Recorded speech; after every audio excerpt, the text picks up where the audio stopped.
on a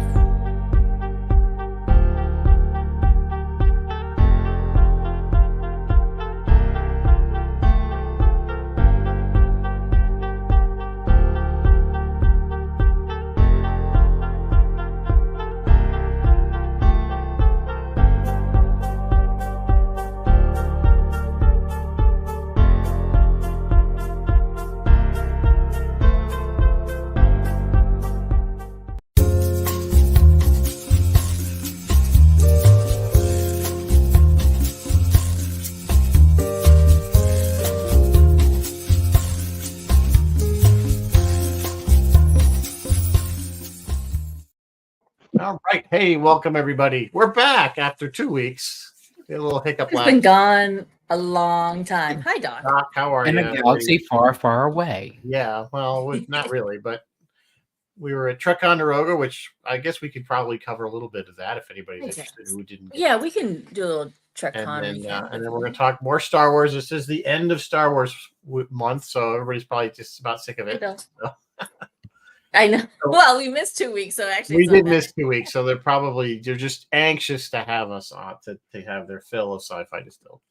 So before we do that, I think we got some news. So go ahead. I have news. Everybody's here. I only have a little bit of news. And I have Star Trek news for everyone tonight. Star Trek news item number 1, Paramount confirmed that Holly Hunter, you guys know Holly Hunter. She's been cast in Starfleet Academy. You guys know her, right? She plays the mom in The Incredibles, and she was in The Piano. I think she might have gotten an Oscar for The Piano. Oh, yeah, she's done tons of stuff. Yeah. Yes? No? Yes. Yeah. I don't know how I feel about this casting. It's the show. Apparently, it's the show that nobody wants. Literally, that's what fan base is. It's like nobody asked for this show. Nobody wants this show. Why are they making it? We're getting this show, and we're getting it with Holly Hunter. We're getting it anyway because Kurtzman says you want it. Yeah, it's Kurtzman says you want it. Moving on. Remember I was talking a while back about they're going to do another Star Trek reboot, like another Origins movie, and we all like collectively groaned and said no. Well, they're looking at Simon Kinberg to be the producer. He is known for doing all the X-Men crap. Deadpool, Deadpool 2, Star Wars Rebels, Logan. Like, if it's X-Men or Deadpool, his fingers are in it. So I don't know how I feel about that. Like, meh. Does he know Star? Like, the only thought I can think is, does he know Star Trek? We'll find out, I guess. We'll find out. Star Trek Strange. I was just saying I hazard no based on. Yeah, you hazard no. Well, as their track record, doesn't. With the exception of JJ, who they lost. Yep. Yeah, that's in my news tonight too. Star Trek Strange New World Season 3 is wrapped. They think it's going to go to Season 4. Good for you, kids. Knock yourselves out. And finally tonight, Terry Matalas, our beloved Terry Matalas, is headed to Disney Plus to lead that new series starring Paul Bettany as Vision, the new Vision series. So what does that mean? Does that mean no Legacy? Like, what does that mean? They're not going to make Legacy just on principle. No, I guess not. But now that begs the same question. Does Terry Matalas know Marvel? Like, I'm like, does Simon Kinberg know Star Trek? Does Terry Matalas know Marvel? It's See, just a giant pool of the same people. I have more faith Terry Matalas knows Marvel than the other way. Yeah, you're probably right.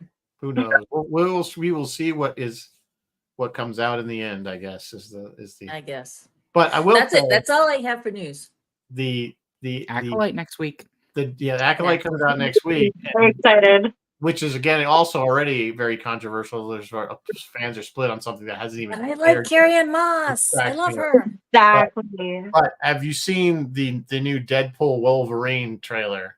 Oh God, yes. Is that like this going to be? I don't know. It's going to be epic. I think it just looks. I hope the trailer does it at least half as justice of what the film is. You can't really do Deadpool without doing epic. Yeah, I mean, the first 2 movies are great. I'm sure this one will be great. Oh, heck. But it just looks really good. I think there's going to be a ton of comments because with Wolverine and him having history to begin with. So, yep. And then the other one was the Beetlejuice 2. Oh yes, that's right. The Beetlejuice trailer drop. Oh, that looks interesting. I've seen all the behind-the-scene pictures. It seems like the cast is really bonded, so I'm hoping that translates on screen when we see the second one. Yeah. So I still kick myself because they filmed that like just over the border in Vermont, and I never went. I could have drove over there. But I'm just lazy that way. So anyway, I'm sure some of it's still standing if you want to go take pictures. Yeah, I don't know. Yeah, I could go over there. So, and I guess we can all say that we survived Trek Condoroga. That's probably about the best we did. And if you guys, anybody who missed it, it was a pretty good event. I missed most of it, unfortunately, but I did get to talk to LeVar a little bit, and I got to hear his talk. He was probably the really shining the jewel of that event, I think. Agree. Just a nice, just a very sweet man. Just sweetheart. Yeah. So and Clint, like you said, Clint was fun. You know, Jonathan is always an interesting character. He's definitely entertaining. He's really hard on the sets. And then Howard. You know, Howard actually, I think this time was much better than he was the first time we had him. He was Walter. Near Walter. What'd I say? Howard. I meant Walter. Yeah, he just was in a much better mood. I mean, just he was absolutely nearly, and he looks just so fragile, though. I mean, he does. Yeah, he does. I saw him wandering out at one point, and I was like, "Ooh, there goes Walter." Yeah, he was funny because when he did his talk, he got out of the chair, came down the steps, and just sat on the steps. I guess he felt like he was more in line with the people. Did everyone see him? Because I guess he just have a picture of him sitting on because the stage had kind of steps that went up to it, you know, and he just sat on the steps. Anyway, so all right, moving on. We do have a drink today, so it is the Greedo shot. So it's green, white rum, little apple juice, and some soda water. There you go. And there is an actual companion shot to this called the Han Solo, but I couldn't get to on it. So. But so you do the Greedo shot first? No, you do the Han shot first. The Han shot was like coffee liqueur and like Bailey's and stuff like that. It was like a creamy, chocolatey coffee type thing. Ooh, more black and white for his color. That is kind of more my speed, to be honest. Yeah, you know, I was kind of deciding which one to do, but Greedo doesn't get enough love, you know. Well, he got shot first. Yeah, So, all right. So let's get into it. Let's get into it. So about the current, now when I say current Star Wars, I mean everything from Force Awakens movies and TV shows up that era. I don't think we need to go back to the prequels. We've kind of beaten that to death. And of course, the original trilogy, we know those are perfect and we don't want to touch those. So, what are you guys thinking about? First of all, let's talk about the newer trilogies of films, as far as Force Awakens, Last Jedi, whatever the hell the name of the last one was. Rise of Skywalker. There you go. So I've just kind of dismissed it all in my brain. So very bad. What do you? I mean, I don't care for them. I don't like the storyline. I don't like the whole rehash of the original movie in the first movie. I don't think they gave Skywalker the right. I don't know. I don't know what they were thinking with it. I don't know I think the cast was too old to bring back at this point. I think if they were going to bring back the original cast, they should have done it in the 90s. I think that would have been the time to do it. Maybe reboot. I don't know. I really don't know. Again, my thinking of what the original, what should have been the next three movies after Jedi was what Timothy Zahn wrote, which was Heir to the Empire, which those should have been what they did. And clearly somebody got the message because Disney or / Lucasfilm started to pull elements from that storyline with Thrawn and stuff like that. That was a character that Timothy Zahn created that was never existed in Lucas's universe until Timothy Zahn wrote it. So the fact that they're pulling in these other characters clearly means that somebody saw the value of those books. So, yep, I agree. A lot of people. Go ahead. No, I'm sorry. Go ahead. A lot of people did find that those books are the direction that the new trilogy should have gone in, but from a business and a marketing perspective, and keep in mind, I'm still new to the Star Wars fandom, but with The Force Awakens, I understand why they sort of rehashed A New Hope with new elements and kind of new nuances.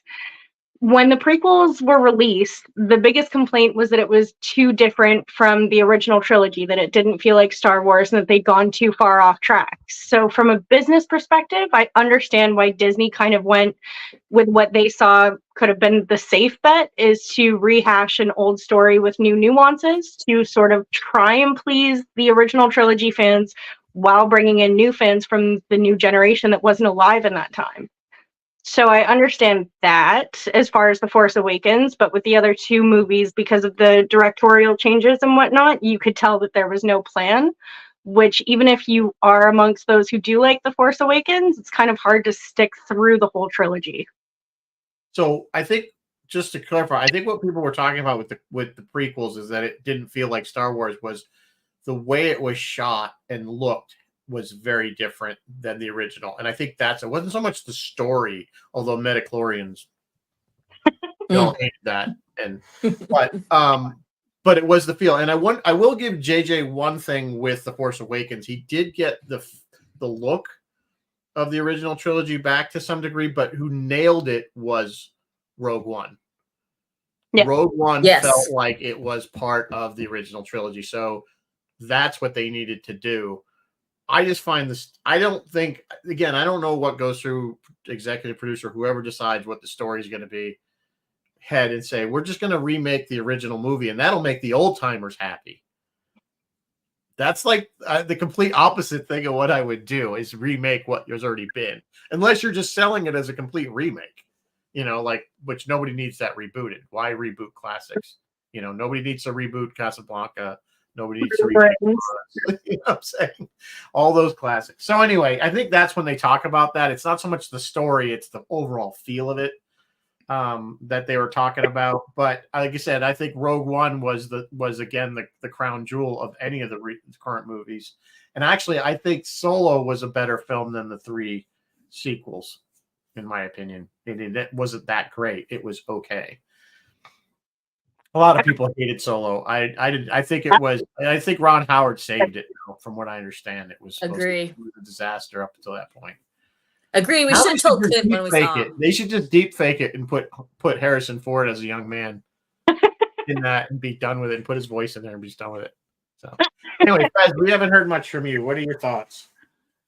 I mean, the only thing that I personally like out of all the new movies, I'm going to exclude Rogue One and Solo because we're talking about the trilogy, is that not the relationship itself. So don't get me wrong.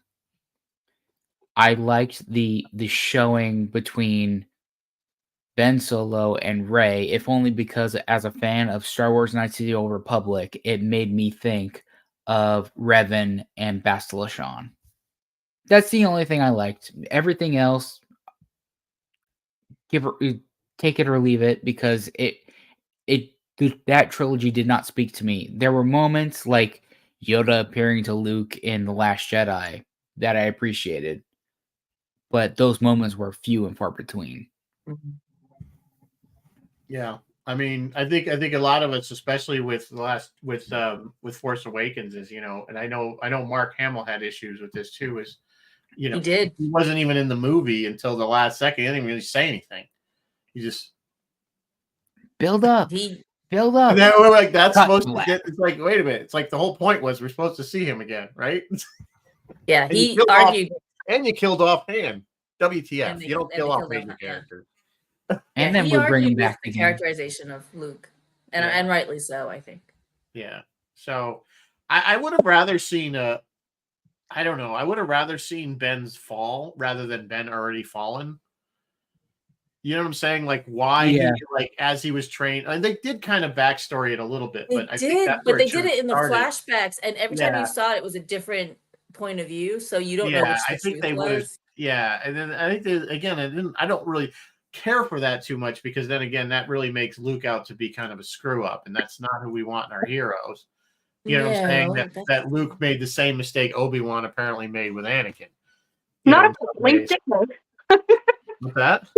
I said not apparently. Did make. Did make. Well, that's what I'm saying, and that's not Luke Skywalker, for those of us that were of that age that saw, like, I think, am I the only one that saw the original movie in the theater out of the four of No, us? I did see it in the theater, but I was so Okay. little that You were really young. Okay.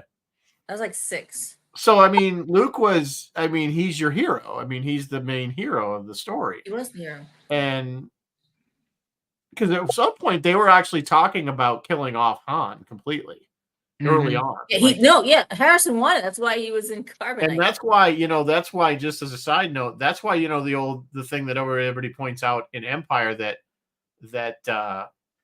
at the end, Lando is wearing his clothes, Han's clothes. Right. They say that people were saying, well, that was done originally because they were saying that he was kind of taking over the Falcon, and remember, he lost everything he had on Cloud City, so he went and raided Han's closet, and that's kind of the explanation that's been given for that. So again, they were thinking along those lines, but Luke was your guy, and to see him kind of, we know he's human and he makes mistakes, but that's not what the audience wants to see. Yeah, agree. Obviously, it's just mine. So, but anyway. As a newcomer to the fandom, I disagree with that. I think there's something so interesting about the strongest character of Hope and the strongest hero that we have, and watching them fall. I think the reason why most people and why Mark Hamill was displeased with the way the script went was because we didn't see enough of that. Like, it's one thing to say, oh, he made his own Jedi temple, he made his own mistakes with his nephew, and now he's just lost hope. With fans, and especially fans much older than I am, fans who have been into the franchise for far longer, you can't just explain that to someone. You have to show it. Like, show it, don't tell it. That's the whole point of movies. I think instead of having the Kenobi series, which was fun, like, I always love having Hayden Christensen back, so I'm not going to say that I don't want it, but I think a better series to have had would be a series to show how that had happened with Luke and with Ben, and to actually invest us in those characters before they lost hope, before they went evil. I don't know. I think a limited series for that would have been a better choice. Well, again, I that's an interesting opinion, but I think, yeah, your opinion is being formed having seen the prequels and everything, where, you know what I'm saying? It's like those of us that saw just the original trilogy and then the prequels later, I think have a different relationship with the universe than people that saw like the prequels first or came later or saw this big bolus of films already there. And like, I'm going to stick with my opinion, though, that Luke was the hero in this. Remember, Star Wars is just a fantasy. It's like we didn't want a lot of dark. I mean, yeah, there's dark, but I mean, it was like you wanted to be that heroes of the heroes and the bad guys are the bad guys. And there's no struggle in between. That's what we always wanted. You know what I'm saying? It was a very clear cut. And I'm not saying any of the other stuff is bad. I just didn't like. You wanted Luke to triumph. It's like what was so great about in Mandalorian when we saw him at the very end of the second season, and he comes in, and you're like, how many of us were just cheering when we saw him come on? And he saw the X-wing, and he gets in there, and he's just kicking ass on all those droid robot things. And that's the Luke we wanted. You know what I'm saying? That's the guy that we want, not the one that's struggling with trouble and having issues that we want. Yeah, Right. I absolutely want agree to be with on that, the and I show for a different perspective. So that's all I'm offering. No, that's fine. I guess I'm saying it's because the reason I had you and Fez on is because you guys came in at different parts. Yeah, because you're the younger of the thing, whereas I'm the old school cranky person, and you guys have a different view. And I'm saying that's why you have to kind of understand where we come from as opposed to where you guys come from. It's different. Absolutely. Well, even so, I'm in that in between, because I saw the original trilogy first and then saw the prequels because I was old enough to see that. Grant you, not in the theater, on VHS. Which is, so at least you saw it first. Really sad, but it's something. I'm going to argue the name of the show tonight is The State of Star Wars, and I'm going to argue that the state of Star Wars under the guiding hands of Filoni and Favreau is good. It's better than the state of Star Trek. I agree with that. Now, I can't 100%. speak to prequels and sequels and JJ Wars and but I think under the guiding hands of Filoni and Favreau, I think the state of Star Wars is good. Let's shift gears and let's get off the movies and we'll talk about the TV shows, because with basically they did a really good job with the animated with Clone Wars and Rebels. Agreed. Those are two excellent series. We've talked about that before. They are, yes, they originally were designed to be children's, but they really, I think Filoni particularly said, no, I'm going to make this for the fans. And he did, because it's, if you watch, especially Rebels, I mean, there's people getting killed left and right. This is not a children's show. Yeah, it really was. And Clone Wars developed Clone Wars into too, a yeah, as adult well. show. I mean, it's just, yeah. So I'm like, but the great part of it, it fleshes out the whole storyline, especially with Anakin, much better. It actually gives more to what we see in episode 3. Finally, it's everything absolutely. that you wanted to see in that relationship prior to that. 100%. Which is what was always missing. It definitely explains his fault, because when we saw episode 3, it just looked like he went too quickly. Like all of a sudden he went from He turned, I killed very them. I killed them quickly, all, women and children. But when Well, we that happened in the second movie. In the second, that was when Done. when he killed all the sand people. But see, again, the sand people we don't humanize. They're Well, we don't we do even with know Boba. what we don't know what they depends on who you are, I guess. we don't know what they are. They're still intelligent beings, yes, but they're more savage. And I think people are like, okay, that was bad. But by the time we get to the third and he goes into the Jedi Temple and he's ready to waste all these little kids, you're like, okay, he's gone. You know He's what gone. I'm saying? Because So- it was the second where Palpatine is teasing him with the story of Darth. Plagueis the Plagueis the Wise. Wise. Plagueis. That was 3. And that's when they Beginning really of developed 3. the whole love story between him and Padme. But anyway, so getting just kind of shifting back, so the Clone Wars, obviously, we all agree that did a really good job. And again, it's Filoni. How do you pronounce it? Is it Filoni? I don't know. Yeah, Filoni. Yeah. Especially as an Anakin super fan. God, I just love the Clone Wars. I could sit and watch that all day and be so happy. Yeah. Yeah, it's so good. Come on, Snips. Snips. I Yeah. love- And Sky Guy. So Snips we is get Sky to Guy, that, and flesh then it we out. get to the Mandalorian, which of course now Favreau's on the scene again, a very big original trilogy fan, And just an all-around genius. yeah, I mean, yeah, he's obviously very talented. But he again understood what us old timers were looking for, I think, and he delivered it. I mean, it was such a great show. It was fleshed out, and that was a sad thing when we get to Boba Fett. Was we were kind of excited about Boba Fett because he was, Boba Fett again was a very minor character in the original series trilogy, but took off with fans.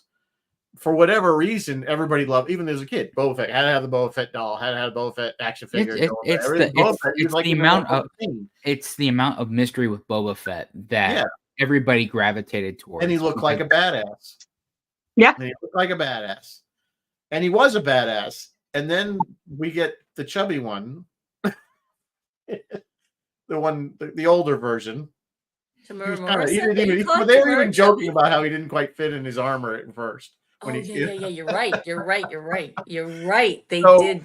Which was almost okay with. He's older. I get that. He's an older man and everything like that. But when we get to his show, it's like he's not a badass. And half the episodes were Mandalorian episodes. And then the other half were backstories about after from the time he got out of the Sarlacc pit to he was hanging out with sand people.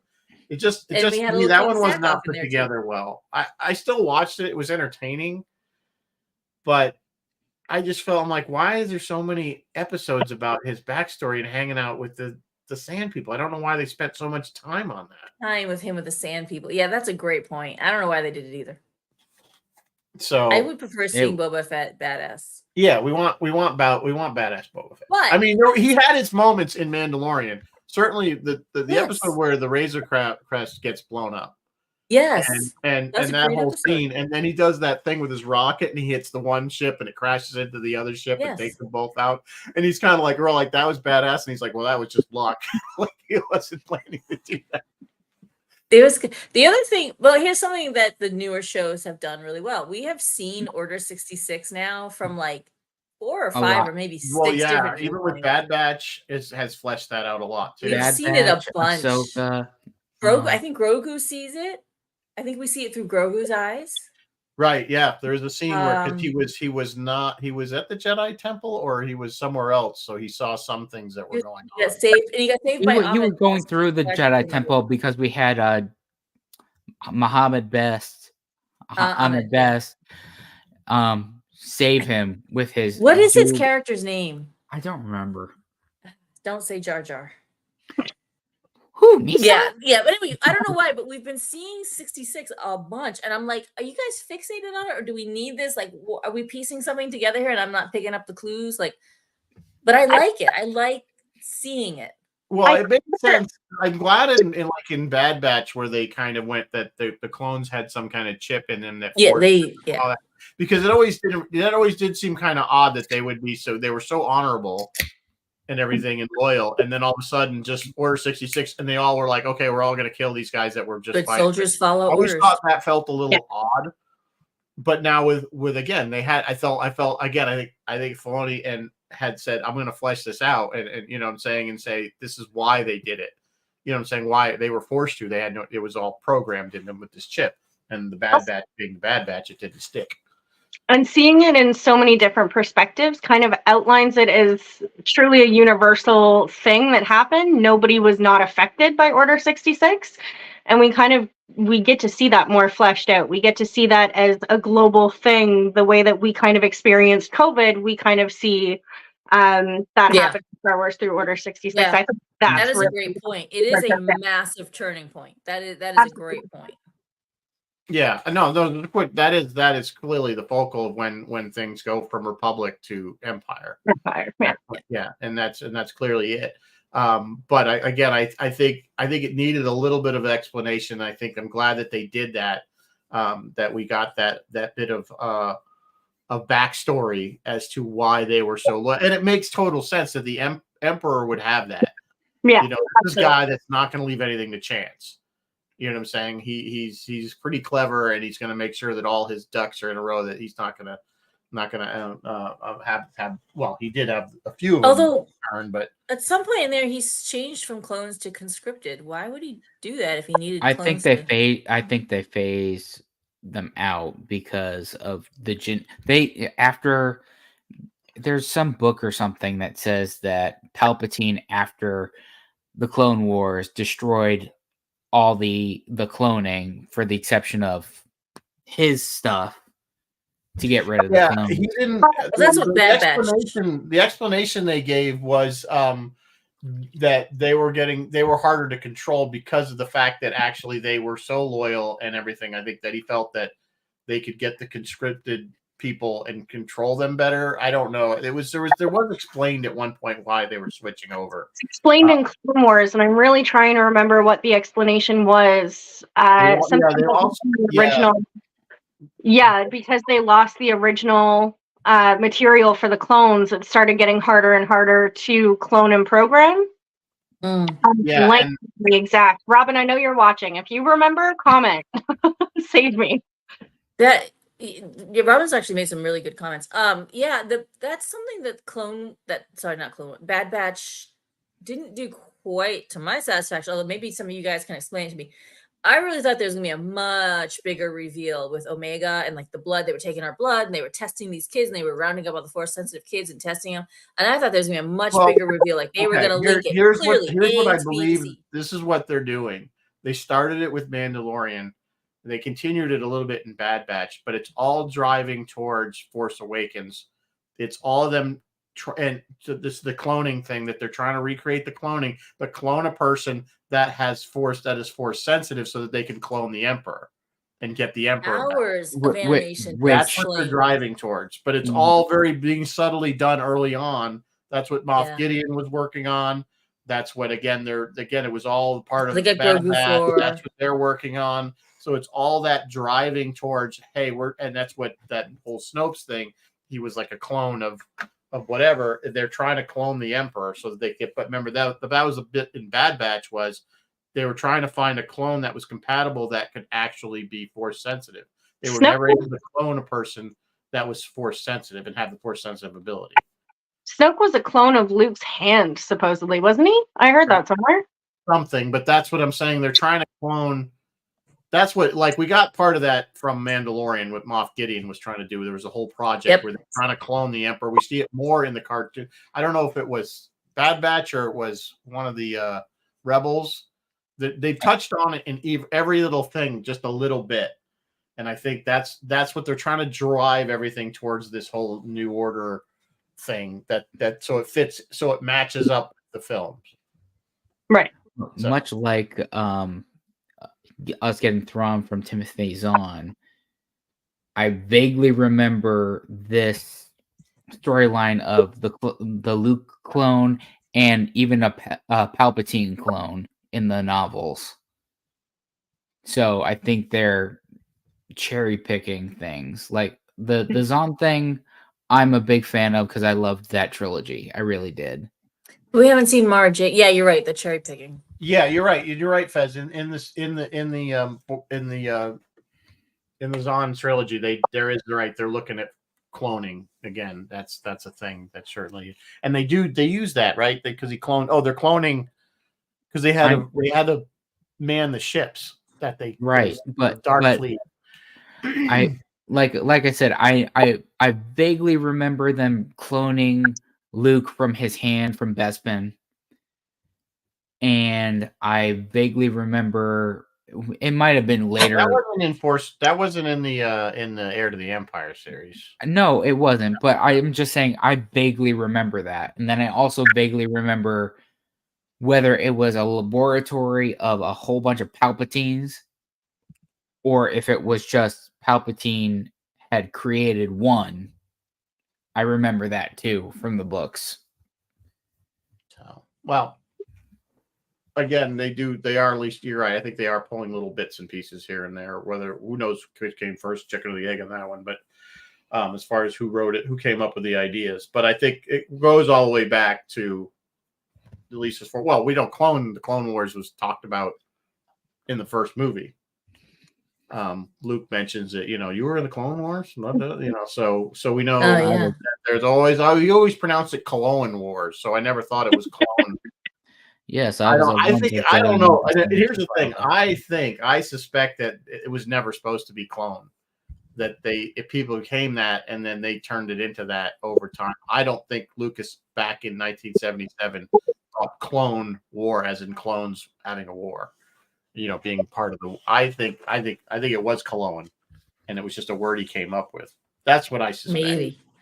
Maybe. But anyway, You should see the chat. They are on fire. yeah, no, there's some really Good good stuff in the comments. chat. I am reading it though. I am reading And it. they're being very funny right now.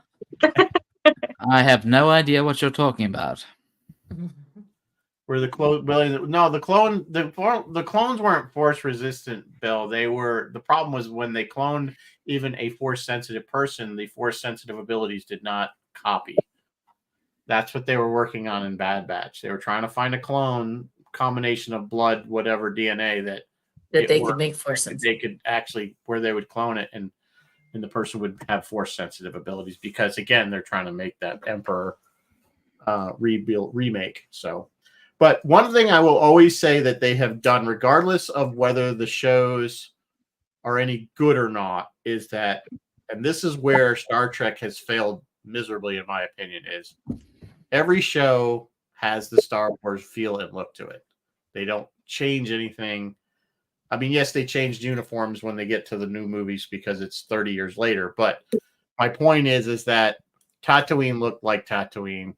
You know what I'm saying? Everything looks the same. It has the same feel.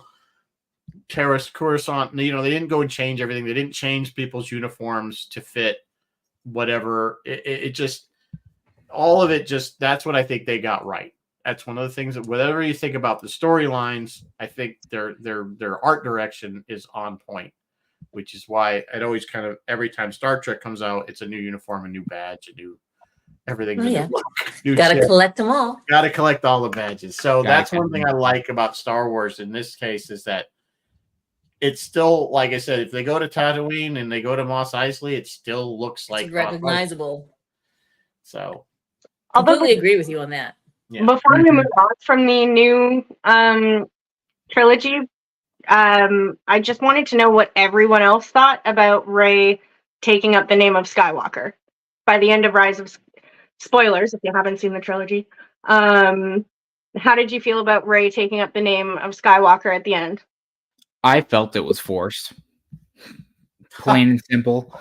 I mean, Are you just saying that for the pun, or do you mean you actually felt it was forced? no, I really did. I really did think it was forced because remembering how I went to go see The Force Awakens when it came out, when that movie happened and I was sitting there, I thought she was a Kenobi. Like there were so many different things that made me think that she was a Kenobi. And actually, Yeah. Robin, who's in the chat right now making her hilarious comments, she was super excited because she thought Rey was Obi-Wan Kenobi and Satine's child. And I think that's what most people kind of wanted. And, you know, it's not... I think about it. When Rey gets the lightsaber, it's not Luke's voice she hears. It's not Anakin's voice she hears. She hears Obi-Wan's. A mixture of Alec Guinness and Ewan McGregor. Yeah. So when we get to the next movie, and this is my big problem with the sequel movies, and you two know this because I've had this discussion with you guys before. They did not have a set plan. Which is why we go from, hey, she may be a Kenobi. Hey, she's a nobody. To, hey, she's a Palpatine. Yeah. Palpatine is my most hated villain. Like, I don't have a villain I hate more than Palpatine. So the fact that there's an offspring of Palpatine really bothers me. But for me, I really like that she takes up the name just for the fact that the last Skywalker gave his life for her. So I thought it was, I don't know, I'm still conflicted on her taking the Skywalker name because I do like the idea that she may have been a nobody and she just kind of was force sensitive and rose through of her own ability. But there's a part of me that likes that she takes up Skywalker. Yeah, it does make sense. Leia, she seemed close enough to Leia. She was quasi-trained by Luke, and yeah, she had that weird connection thing with Ben. So yeah, I mean, whatever, sure. Good, your hate is swelling in your now. Although Yeah, I was just honestly, I watching don't the have other an day their opinion 'cause I fight. can't even and remember she- that. Oh, much the about fight that. was incredible. Like The whatever the lightsaber storyline was, behind her. the fight was so well filmed and so well choreographed. I love that. Yeah, they had some good. I will give Adam Driver and Daisy. What's Daisy's name? Daisy. Ridley? Daisy credit. Is it Ridley? Ridley. Yeah, Ridley. I give him credit. They did You know, some it's funny great because fight choreography. I think this was the first thing I think I saw Adam Driver in as Ben Kenobi, Ben Solo, and I didn't care for his character, like the actor. I don't know why. It was that kind of whiny, just didn't work for me. But and I didn't really. So the funny thing is, I subsequently saw him in other films, and I'm a fan of him. You know what I'm saying? I became more of a fan of him. I was not a fan from these Star Wars movies by any means. I would agree with that.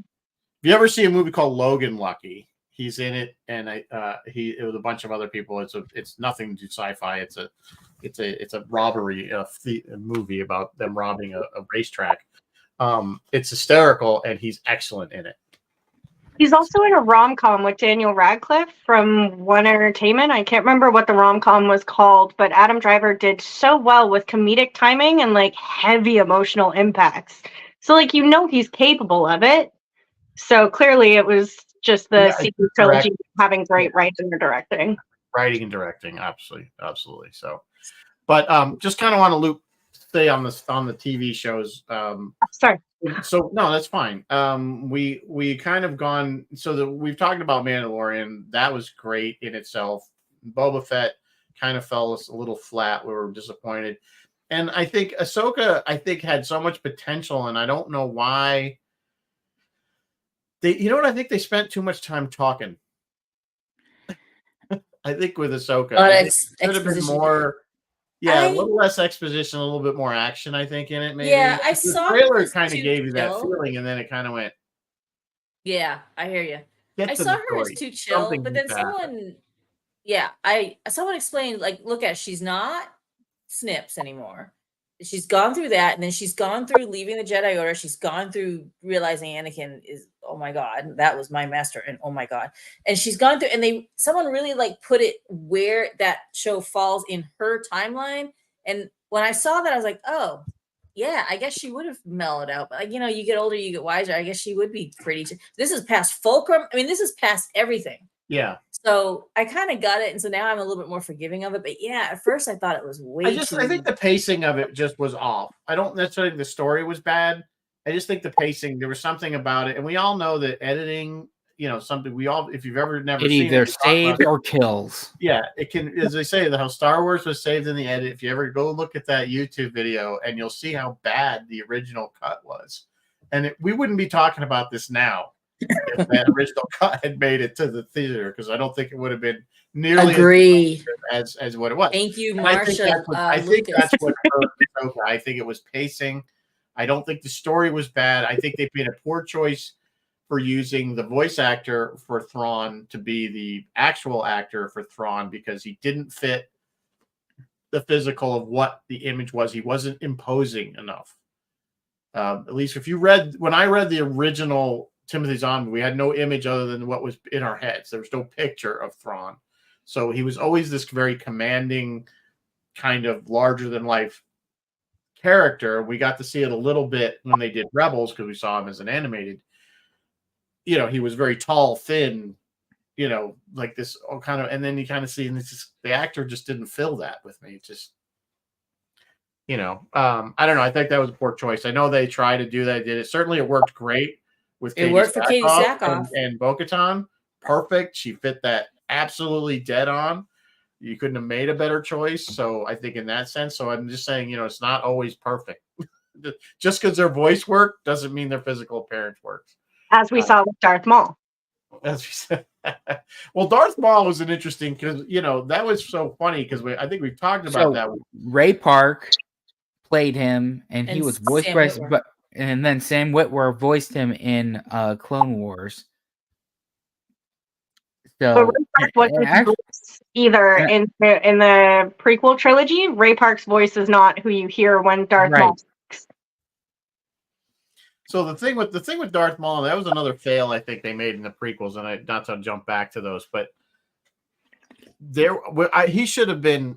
We should have seen Darth Maul at least into the beginning of the third movie before they killed him off. I agree. I don't know why they killed him off, which is why they brought him back in the cartoons, because people were like, he was going to be this badass character. He was going to be the new big bad, yeah. Later, you know, he was going to be this pre-Darth Vader Sith, and then Obi-Wan cuts him in half. I guess it's done. It's like, that's it. He's done. He didn't even make the whole movie. that's because Obi-Wan is a badass. Yeah, but I think they could have had that fight and have one of them escape for one reason or another. He could have fallen down the shaft and lived or something, you know, but not. Yeah, Like, I okay, agree. he's cut in half. He's probably not surviving that, although apparently he did. But Well, I the agree, although I did lightsaber like wound his- cauterized it.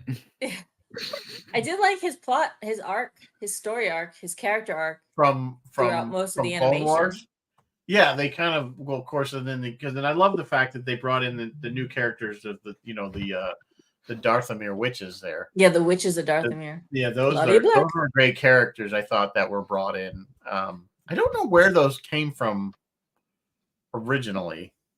They're If in that the was other. just from there, if they were galaxy or if they were cherry picked from a book or something or a comic. Yeah, I don't know where. I mean, they I know they're in a comic, but it might have been just Darth Maul, son of Dathomir, or something like that. Okay. But anyway, there was another great little facet that they brought in. I thought that was pretty good. Their whole backstory again is fleshed out in Clone Wars. I think it's Clone Wars, right? Or is it Rebels? Yes, Clone Wars for the most part. I get Rebels and Clone Wars start to mix together for me. I do too. So, but there's one thing I just have did to like remember about Hera and Ahsoka. Chopper. I That's how did love Ahsoka that they brought in a Right. lot of those characters from Rebels. We got to see Hera, Chopper, all those, and of course, ultimately we get to see, Hayden Ezra. Christensen. Ezra. I'm sorry, what?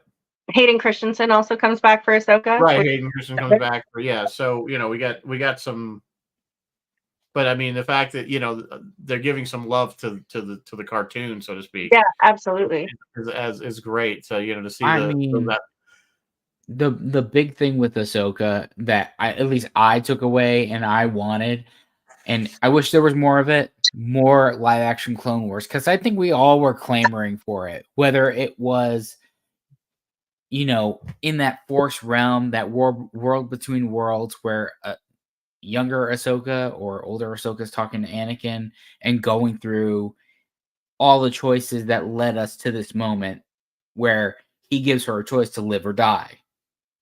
I mean, that was great. Yeah, I agree. Yeah. I will agree with that. So No, where are we agree. at? I just want to make sure we have time for predictions. But I don't think we're quite there yet. Predictions. So let's talk about this. Where do we want to see things go? What are you guys thinking as far as, okay, we know where we're at now, what they've produced. Acolytes comes out in 2 weeks. That already has some controversy in the fan base. Most of it's because people are just bigoted idiots. But for the most part, but we like the bigoted idiots. no, we They don't. make life. No, we don't. You don't No. really offense. I'm just saying we like the bigoted idiots so we can laugh and point at them. Okay. No, that's true. They are a good source of entertainment. They Unfortunately, do make us feel better about ourselves. It slays me that people are railing against a show that they have only seen a trailer for. Yeah. Like, you haven't even given it a chance. Well, everybody has an opinion about their opinion about their opinion, Yeah, it's and just that's like, I don't know what that's they just the world want. we live in now. We know that there's always going to be somebody that doesn't like. I don't like everything. It's fine. It's like I always say, I'm not a fan of Discovery, and that's fine. And if you like it, that's great. I don't, but just give it. At least I gave things a chance. I watched it. I gave Discovery 4 seasons before I couldn't take it anymore. So what I'm saying, I'm trying. Even with Picard, when I was like really throwing stuff at the screen for the first 2 seasons, I still got on board for the third and was happy with it. So it's just, you got to give it some chance before. This is a brand new show. We don't even know. I don't know that much about it other than what I've seen in the trailer. So I give them credit for punching. Are we getting, though? Would you guys say, like we've talked about with Marvel and stuff, are we getting the superhero burnout? Are we getting Star Wars burnout with too many shows? I'm personally not, but I feel like the styles of all the shows that are coming out, that have come out, are so distinctly different from each other that it's not like what most people will say about Marvel and the superhero burnout, because everyone's fed up of the formula of the movies, because they all follow the same skeleton. You just stuff in different nuances and it's a whole other thing. But with Star Wars, I feel like it is actually very different, and they are showing us different perspectives of the same universe. So I feel like it's a little more varied. There's more to attach yourself to. I mean, Fair. and I'll piggyback on you, and I agree with you that we're finally getting different slices of the pie, so to speak.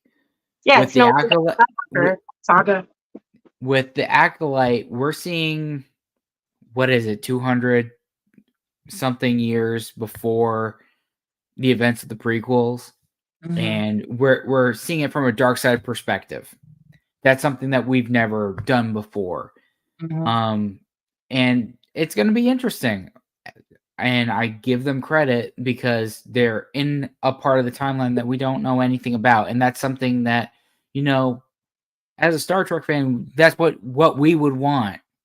We would have wanted for Discovery, quite honestly. If they had started in the 32nd century to begin with, we wouldn't have as many problems with Discovery as we do.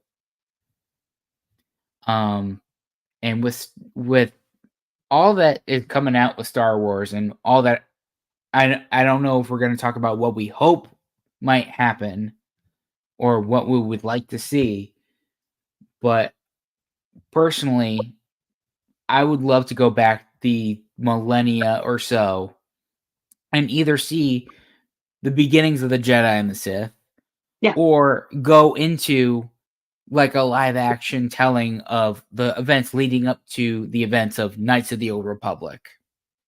Yeah, I agree.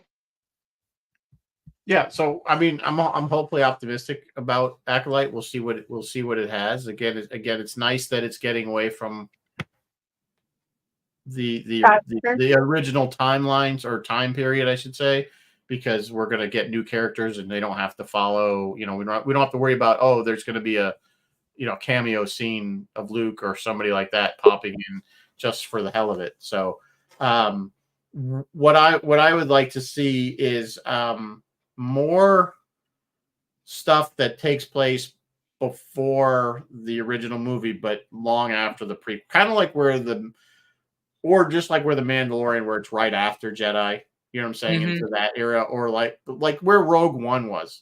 And I think we saw that with Andor, and I think Andor, we didn't really talk about Andor, but Andor was such a great show. To me, it's one of the best of any of the spin-off TV shows. And again, we've kind of called it the adult Star Wars show because it was very kind of dark. It was also very grounded too. What it is what I loved about it was we were seeing a side of the rebellion. Again, as kind of as a kid, the rebellion was always the good guys. They always did the good things. They never did anything bad. The Empire was bad. They always did everything was bad. But now we see that this is the reality of it. If we're trying to pull some reality into it, that war, this kind of thing is very difficult, and there's never, there's always going to be stuff that people have to do that's not quite the right thing in the light, so to speak. And that's what we kind of seeing with Andor, and we saw a little bit of it in Rogue One, that they will do things that to further their cause that may not be really the most moral thing to do, but again, they're looking at the greater good. And I think that's a really great aspect that we don't get to see too often. Again, that's why I kind of call it the grown-up one. The kids want the good and evil, just keep it clean. But those of us adults want a little bit more depth and reality. Yeah, Riz, I completely agree. I wouldn't mind to see some shades of gray. And if I had my druthers, I really, really would have liked to have seen more Luke, Leia, Han and that era stuff, either immediately after Jedi or whatever. But that's not going to happen. I know that's not going to happen. So I'm going to have to content myself. I mean, I just don't really need to go hundreds of years out in the future or hundreds of years back in the past. I kind of want to keep it sort of in the same era. Well, that's the thing. I like the whole rebellion era before Jedi, before that's done. And I think there have been other stories and books that kind of like filled in gaps between between Star Wars and Empire, and then between Empire and Jedi, like what happened in that time. Yes. Period. And that's kind of where they were filling out some more Mara Jade stuff, which I think they need to bring her in as a regular charter. I mean, I don't know why they do, but how are they gonna? I mean, now they can't because they have to go back because she's always with Luke. Yeah, I mean, it's very difficult to do. It would have been nice to bring her in though somehow. I mean, she is the Emperor's hand. We could go back. That's the thing. I don't care if they reboot some of that stuff and go back and say, okay, here it is. But the problem is they're going to have to do it animated. They can't do it live action because you can't have the original. They also swore they'd never recast when Carrie died. Wasn't that like a huge thing? They're like, they did never. You're right. They would not. In fact, from what I understood, so we will never see more. The last of the newer movies was supposed to be a Leia-based or centric film, and then she died. And then, of course, that can't happen. So they had to rewrite. You're right. That whole series of movies was constantly from the seat of their pants. Yes, it was just a mess, and it showed. It just was. Although to their credit, at least that was something they couldn't control. There was a lot that they went into without a plan on purpose, unfortunately. But at least with Carrie Fisher, that was something that was out of their hands. So I think, given that obviously nobody predicted that, I think what they tried to put together was a good effort, at least. I'll be the millennial and hand out the A for effort. We don't like participation trophies here. No. Again, if you like those films, and I'm sure there's a whole generation of kids that those were the first exposure to Star Wars, and that's what got them into Star Wars, just like maybe, Discovery or Voyager was for a lot. You know what I'm saying? For Star Trek, yeah, they're not my cup of tea, but if it's what got you into it, I respect the fact that that's what you love and that's what you think is the best in your mind. I liked aspects of them, but I mean, Robin commented down below as well. As a fan of the franchise, I'm just really glad that we keep getting more content. Yes, there are things they screw up, but there are things they got right. There are things that still impacted, I don't know about you, but impacted me in the new trilogy and in the shows that are coming out now. It's just the fact that we do have quality content that's still coming out. So whether for better or for worse, there's still a chance. There's still opportunity for it to get better.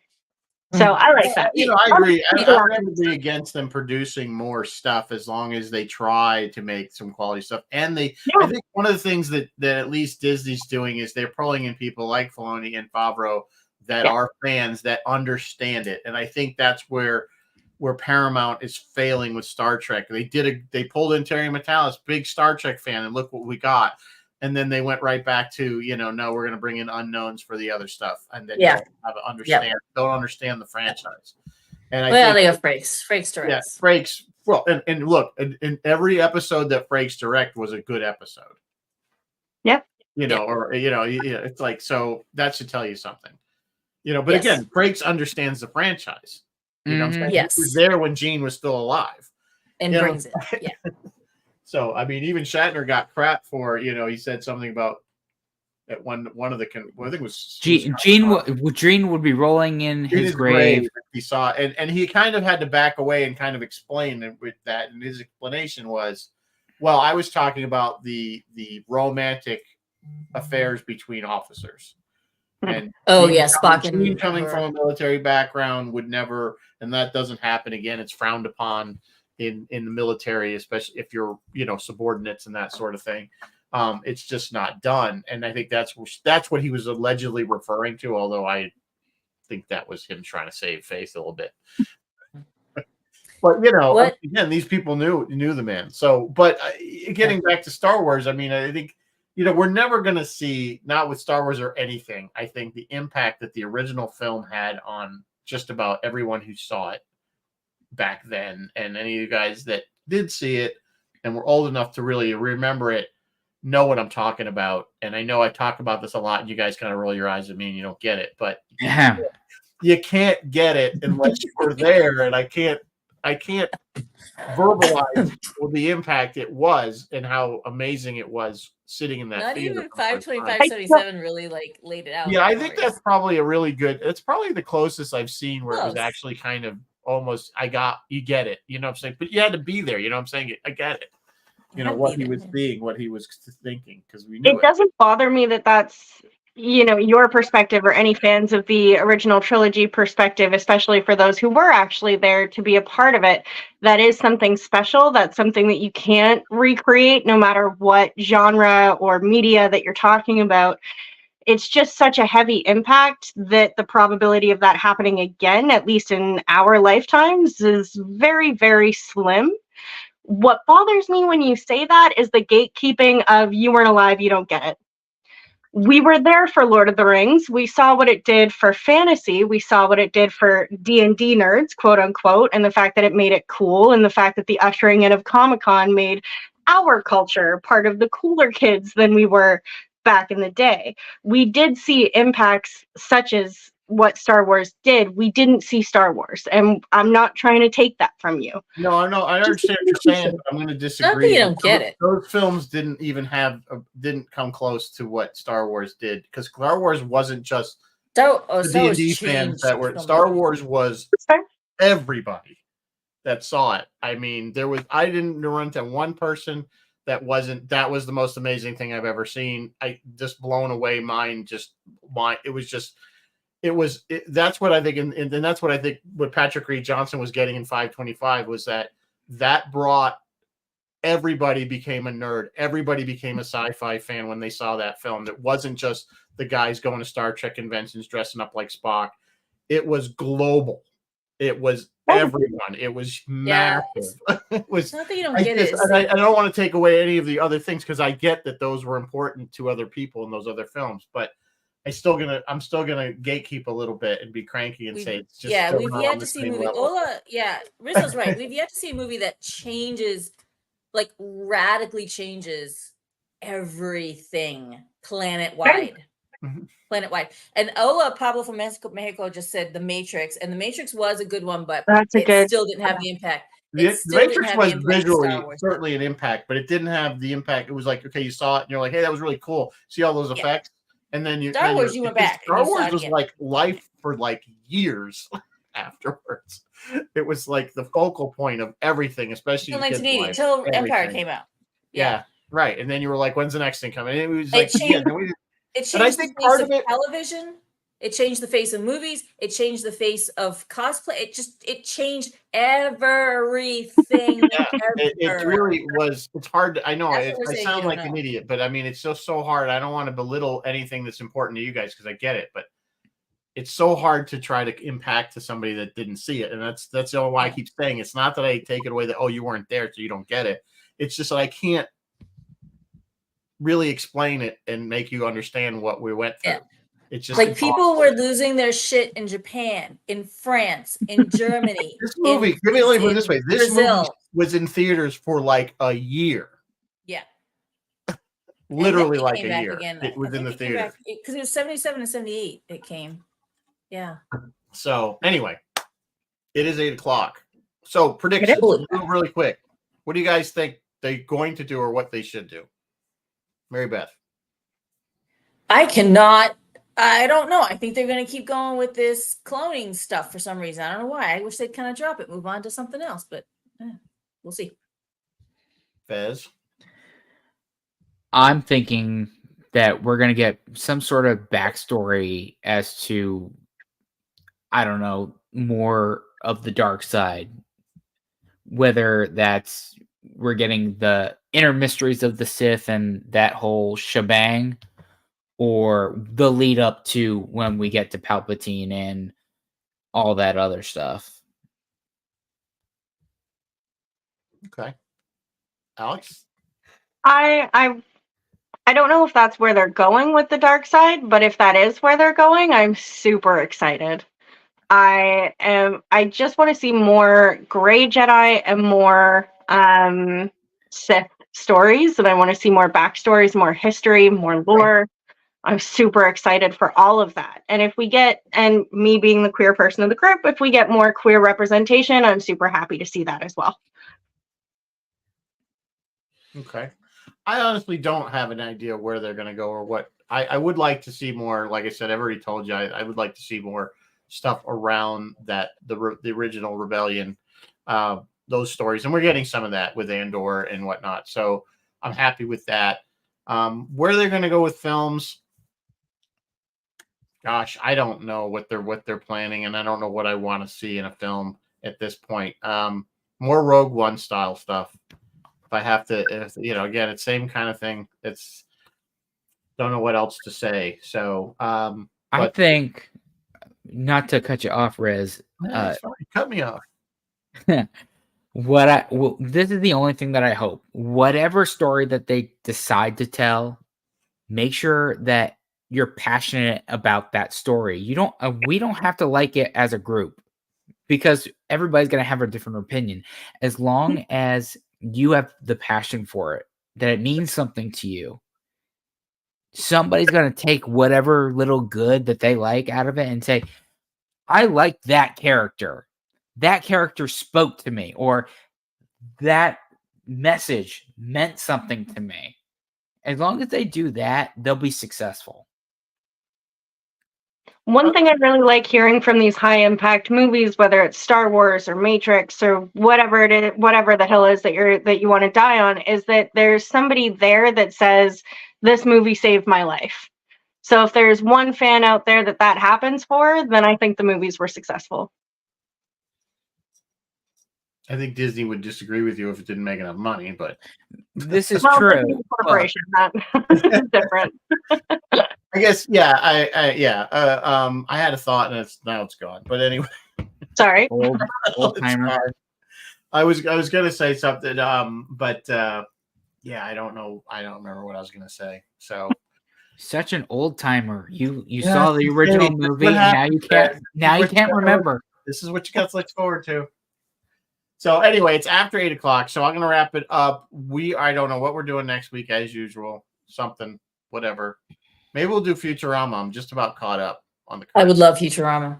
Maybe we'll do that. You guys want us to do Futurama because I finally watched.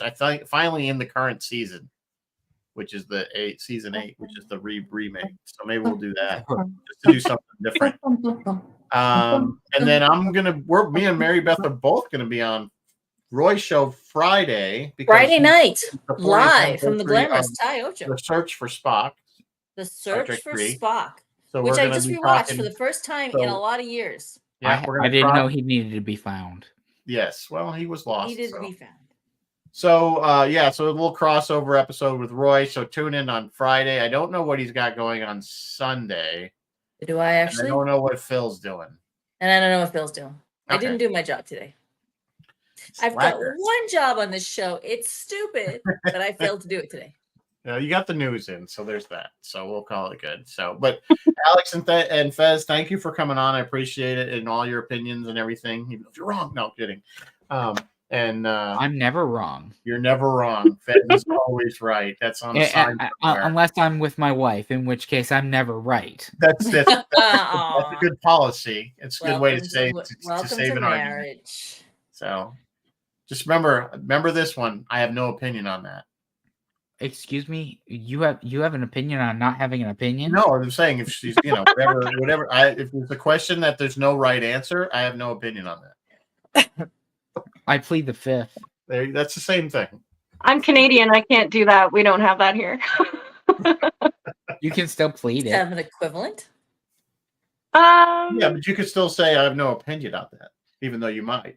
Or you can just say I'm Canadian. You can say I'm Canadian, therefore we don't have the fifth.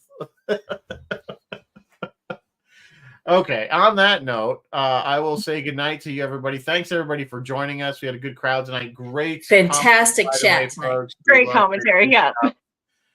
And we'll see you next week. If not, if we don't see you Friday on Roy's show. So until then, live long and prosper. And as always, may the force be with you guys. Always. And with you.